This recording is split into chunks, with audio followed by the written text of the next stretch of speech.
آدمی گنہگار ہے، ہر آدمی سے خطا ہو سکتی ہے، لیکن خطا کار بھی اگر اکٹھے ہو جائیں تو خطا کاروں کا اکٹھ بھی معصومیت بن جاتا ہے۔ یہ اتفاق کی دولت ہے۔ مسلمانوں، سارے ملک میں، ساری دنیا میں بسنے والے مسلمانوں،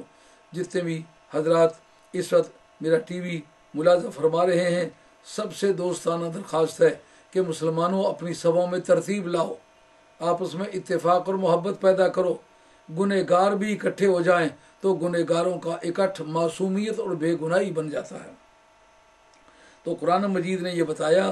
جس طرح رسول کی تعلیمات اور رسول کی بیان کردہ ہدایت کے خلاف چلنا یہ جہنم میں جانے کو مستلزم ہے، یعنی اس بات کو لازم گردانتا ہے کہ وہ جہنم میں جائے، اسی طرح مومنوں کی اجماعی اور متفقہ رائے اور فیصلے کے خلاف کرنا یہ بھی جہنم میں جانے کا ذریعہ ہے۔ جس طرح رسول کی مخالفت کو جہنم میں جانے کا ذریعہ قرار دیا، واؤ بیچ میں لگا کے دونوں کا ایک سٹیٹس کر دیا، جس طرح وہ جہنم میں لے جانے والی بات ہے، اسی طرح مومنوں کی اجماعی رائے کے خلاف، ان کے اجماعی عمل کے خلاف عمل کرنا یا چلنا یہ بھی جہنم میں جانے کا ذریعہ ہے۔ اسی طریقے سے قرآن مجید نے یہ بات بھی کہی، وَاتَّبِعْ سَبِيلَ مَنْ أَنَابَ إِلَيَّ، کہ تم اس کی پیروی کرو جو میری بارگاہ کی طرف جھکا ہوا ہے۔ یعنی یہ بتانا مراد ہے کہ صرف صحابہ ہی کا اجماع نہیں ہے، بلکہ قیامت تک جتنے بھی میرے محبوب کے کلمہ گو ہیں ان کا اجماع ہوگا، لیکن اجماع کی بنیاد کس پر ہوگی؟ اتباع رسول پر۔ اس کی پیروی کرو کہ جو ہماری بارگاہ میں جھکا ہوا ہے،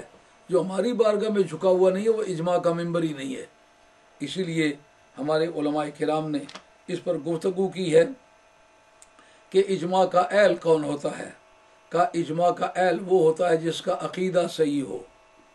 جس کا عمل صحیح ہو، جس کا علم صحیح ہو اور علم سے اس کے عمل کی مطابقت ہو۔ وہ علوم جو قرآن اور حدیث پر استعمال کیے جا کر ان سے قانون کا استنباط کیا جاتا ہے، قانون دریافت کیا جاتا ہے، احکام نکالے جاتے ہیں۔ اگر ان علوم پر اس کو پوری دسترس ہے اور وہ ان علوم کو قرآن اور حدیث کے متن پر استعمال کر کے اس سے حلال اور حرام کے احکام نکال سکتا ہے، عقیدہ صحیحہ اور عقیدہ فاسدہ کے احکام نکال سکتا ہے،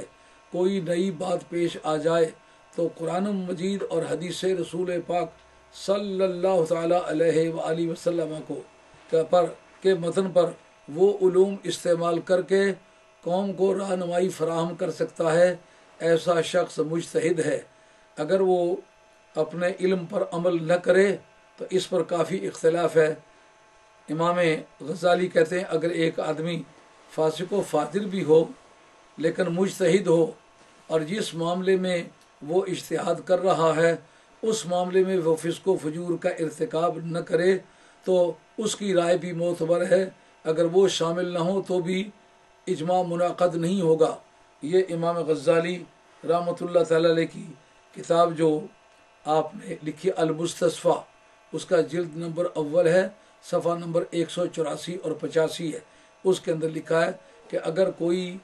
فقیہ نہیں بلکہ مجتہد، فقیہ وہ ہوتا ہے جس کو فقہی جزیات کا علم ہو، جس سے پوچھا جائے یہ بات پیش آ گئی ہے تو اہل فقہ نے جو کچھ اس کے بارے میں لکھا ہے وہ کتابیں نکال کے بتلا سکے، یہ فلاں فلاں کتاب میں یوں لکھا ہے، وہ فقیہ ہوتا ہے۔ لیکن مجتہد میں اور فقیہ میں کیا فرق ہے؟ مجتہد صرف جزیات کو جانتا ہے لیکن اس کے اسباب و علل کو نہیں جانتا، ان کی بیک گراؤنڈ کو نہیں جانتا، ان کے قواعد و ضوابط جن سے وہ باتیں نکالی گئی ہیں، وہ مسائل نکالے گئے ہیں، ان قواعد و ضوابط سے اس کی آشنائی نہیں ہوتی، اس لیے فقیہ فقیہ ہے اور مجتہد مجتہد ہے۔ تو امام غزالی فرماتے ہیں کہ اگر وہ آدمی اپنی بدعقیدگی کی طرف لوگوں کو دعوت نہیں دیتا تو اس مجتہد کا اجتہاد بھی نافذ العمل ہے، اس کے شامل ہوئے بغیر بھی اجماع منعقد نہیں ہو سکتا۔ تو یہ قرآن مجید کی اور بھی بہت ساری آیتیں ہیں جو اس امر کو واضح کرتی ہیں کہ اجماع قرآن سے بھی ثابت ہے اور حدیث سے بھی ثابت ہے۔ حدیث کے اندر جو عوامل ملتے ہیں، جیسے ترمذی کا حدیث ہے، لا تجتمع امتی علی الضلالہ، میری امت گمراہی پر کبھی اکٹھی نہیں ہوگی۔ یہ سرکار کی طرف سے ارشاد، اس کا مطلب صرف مدینہ شریف کے رہنے والی امت ہی نہیں، صرف حجاز میں رہنے والی امت ہی نہیں، صرف پاکستان ہندوستان میں رہنے والی امت ہی نہیں، بلکہ از قاف تا قاف، از بیر تا بر، از سماک تا سمک، جہاں تک بھی خدا کی مخلوق بستی ہے، سرکار کا کلمہ گو اس سچائی کا وہ پابند ہوگا کہ اجماع امت بھی اسی طرح مصدر قانون ہے جس طرح کتاب اللہ اور سنت متواترہ جو ہے وہ معمول بھی ہے اور قانون کا ایک مصدر ہے۔ سرکار کا یہ فرمانا، اس پر تحفۃ الاحوذی میں یہ بات بتلائی گئی کہ لا تجتمع امتی علی الضلالہ، یہ حدیث ضعیف ہے۔ تو ضعیف ہونے کے باوجود یہ بنائے قانون کس طرح بنی ہے؟ کہتے ہیں کہ جو علم المصطلح ہے وہ یہ بتلاتا ہے کہ اس کی شواہد حدیثیں کافی ساری ہیں، یعنی ان کا مضمون بھی یہی ہے جو اس کا مضمون ہے۔ اگر کوئی حدیث ضعیف اس کو شواہد مل جائیں تو اس کا ذوف دور ہو جاتا ہے، اس وجہ سے اس کا ذوف دور ہو گیا ہے اور یہ مصدر قانون سمجھی جاتی ہے کہ لا تجتمع امتی علی الضلالہ، میری امت کبھی گمراہی پر اکٹھی نہیں ہوگی۔ اور بخاری کے متن کے اندر بھی ہے، ابو داؤد شریف کے اندر بھی ہے یہ حدیث کہ لا تزال طائفۃ من امتی ظاہرین علی الحق لا تضرهم، ان کو میری امت جو ہے یہ ہمیشہ حق پر قائم رہے گی، ان کی ایک جماعت، لا تزال طائفۃ من امتی ظاہرین علی الحق، میری امت کی ایک جماعت ہمیشہ حق پر غالب رہے گی، حق پر ڈٹی رہے گی۔ اور ہوگا کیا کہ لا تضر من فاءہم، جو ان کو چھوڑے گا، جو ان سے ہٹ جائے گا، فاء یفو فوءن کہ معنی دور ہٹ جانا یا عداوت کرنا، من فاءہم لا یضرہم من فاءہم، جو ان سے عداوت کرے گا ان کا کچھ نہیں بگاڑ سکے گا۔ اس لیے اہل حق کو چاہیے ڈٹ کے رہیں اور اس بات کی گھبراہٹ نہ کریں کہ کون میرے مخالف ہے، حق کا ثابت ہونا یہ ضروری ہے۔ جس کو پتہ ہے میں حق پر ہوں اس کو ڈٹنا چاہیے، کیونکہ سرکار لا تزال طائفۃ من امتی، میری امت کی ایک جماعت جو ہے ظاہرین علی الحق، وہ ہمیشہ حق پر ڈٹی رہے گی، اور لا تضرہم من ناوہم من فاوہم، جو ان کو چھوڑ کر کے جائے گا وہ ان کا بگاڑے کا کچھ نہیں، جو ان سے عداوت رکھتا ہے ان سے عداوت رکھنے کی وجہ سے اس کا بگڑے کا کچھ نہیں۔ اس کا مطلب یہ ہے رب جس کا ساتھی ہوگا اس کا بگاڑے کو کیا۔ تو حضور علیہ السلام نے یہ بتایا کہ حق پر قائم رہنے کے لیے ایک جماعت کا ہونا ضروری ہے، اس لیے دنیا بکھر کے کہیں کی کہیں چلی جائے مگر ایک جماعت ایسی ہوگی جن کا عقیدہ بھی سچا ہوگا، عمل بھی سچا ہوگا، عمل کے سچے ہوں گے، عقیدے کے سچے ہوں گے، اور وہ ہر زمانے میں پائے جائیں گے۔ نبی کریم علیہ السلام کی امت کا اطلاق جس قوم پر آتا ہے ان میں ایسی جماعت کا پایا جانا ہر دور میں ضروری ہے۔ اس لیے دوستو اس جماعت کا تلاش کرنا ہر کلمہ گو کی ڈیوٹی ہے۔ اس کا فرض ہوگا کہ وہ یہ جانے کون آدمی حق پر ہے، جہاں تک اس کے خوراک کا تعلق ہے کہاں تک رزق حلال کھاتا ہے، جہاں تک اس کی بات کا سوال ہے کہاں تک سچی بات کرتا ہے۔ کیا کسی قوم یا جماعت سے پیسے لے کر 4 دن پہلے عیدیں کرتا ہے؟ کیا کسی قوم اور جماعت سے پیسے لے کر اپنے عقیدے کو بدلتا ہے؟ جن کو کل تک گالیاں دیتے تھے آج پیسے لے کے ان کے قصیدے پڑھ رہے ہیں، تو یہ جانا تو جا سکتا ہے جب یہ اپنے اکابر سے لے کر آج تک ان کو گالیاں دیتے چلے آئے، آج ان کی تعریف کیوں کر رہے ہیں؟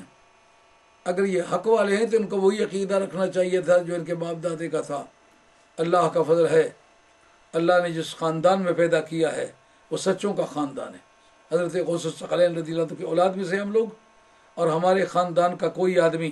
کسی صحابی کا منکر نہیں ہے۔ یہ ہمارے خاندان کی خصوصیت ہے، روئے زمین پر